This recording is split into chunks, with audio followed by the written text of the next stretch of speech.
ভাই আমার heartbeat check করতে পারেন, আসলেই ভয় পেয়েছি। ইনশাআল্লাহ আবার দেখবো। জাস মাল্টিমিডিয়া অলওয়েজ বেস্ট। আর ব্যাকগ্রাউন্ড মিউজিকটা একটু ভালো হলে আরো ভালো হবে। কন্যা গানটা তো সেই লেভেলের, ছোট থেকে বড় প্রত্যেকেই কন্যা কন্যা কন্যা রে। জিন 3 দেখতে আসছিলাম। হ্যাঁ, ওভারঅল ভালো ছিল, একটু ভৌতিক ছিল, বিষয়টা মজারও ছিল, সব মিলে ভালো ছিল। যে জিনের যে একটা স্বীকারোক্তি, এই জিনিসটা তো আমরা সবাই মোটামুটি জানি, তো এই জিনিসটা দেখে ভালো লাগছে। নাদের চৌধুরীর অভিনয়টা কিন্তু অসাধারণ ছিল। আমরা প্রথম থেকে ওনার ছবি অনেক আগে থেকে দেখি, অনেকদিন পরে উনি আসছেন। সজল কিন্তু আবার নতুন করে বড় পর্দায় সজলকে দেখা যাচ্ছে। নুসরাত ফারিয়া তো সবসময় বড় পর্দায় আছে, সবসময় থাকছে, সেটা ভালো লাগছে। কাহিনীটা এমন ছিল যে অনেক থ্রিলার একটা কাহিনী ছিল। কাহিনীটা আমরা এখানে বলতে চাচ্ছি না, যারা এখনো দেখেনি তাদেরকে আমি ইনভাইট করছি যে আপনারা আসেন সিনেপ্লেক্সে বা আপনারা বড় পর্দায় দেখেন। মুভিটা আসলে অনেক অসাধারণ।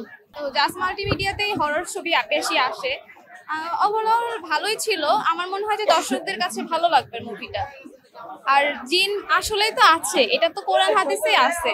আমার কাছে খুবই ভালো লাগছে, আমি তো অনেক ভয় পেয়ে গেছি, কারণ আমি মূলত জিন টাইপ কোনো মুভি দেখি না, বাট আমার অনেক ভয় লাগছে। আমাদের সবার উচিত যারা সুপারস্টার না বা একটু কম, তাদের ছবিগুলো দেখে তাদের উৎসাহিত করা। ভালো ভালো, খারাপ না, ভালো। কেমন ছিল? ভয় পান নাই? না, কেমন লাগছে? ভালো, কেমন লাগছে? ভয় পেয়েছেন আপনি? হ্যাঁ একটু কেমন লাগছে আপু? খুব ভালো, কেমন লাগছে আপু? খুবই ভালো। না না, ভয়ের কিছু নাই, যেটা দেখার শিকার আছে। সজল ভাইয়ের বিগ অ্যাপ্রিশিয়েট এত ভালো একটা মুভি আমাদেরকে দেওয়ার জন্য। বেশি কিছু বলতে চাই না, কারণ তাহলে পাবলিক হইলে আর পাবলিক আসবে না।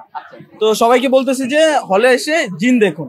10-10 দর্শক 100% 10-10 খুবই ভালো করছে। পেয়ে চলে যাই, ইমোশনালি না যায় প্লিজ। না, আমরা ভয় পাই, আমরা ভয় কান্না করেছি, অনেক কান্না করেছি। হ্যাঁ, জিন তো অবশ্যই আছে। আমাদের কোরআন হাদিস সবকিছুতেই জিন ইনসান দুটোর কথাই আল্লাহ তাআলা বলেছেন, জিন অবশ্যই আছে। ভাইয়া জিন দেখলাম, এটা নিয়ে মানে এই সিরিজের 3 নম্বর, মানে পুরো 3টে দেখলাম, অ্যান্ড এটা ছিল সবচেয়ে বেস্ট। আর আমি মনে করবো জাজ মাল্টিমিডিয়াকে আমি রিকোয়েস্ট করব যে এরকম হরর মুভি চলতে থাকুক, আর এটা মনে করেন 10-15 বছর চলতে থাকুক।